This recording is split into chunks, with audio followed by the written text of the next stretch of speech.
Power on. Input voltage 5 volt, and now we measure the output voltage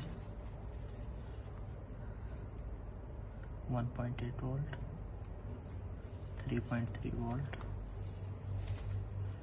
and 5 volt. 3.3 volt, 3.3 volt. All voltages are developed, and this is the input voltage 5 volt.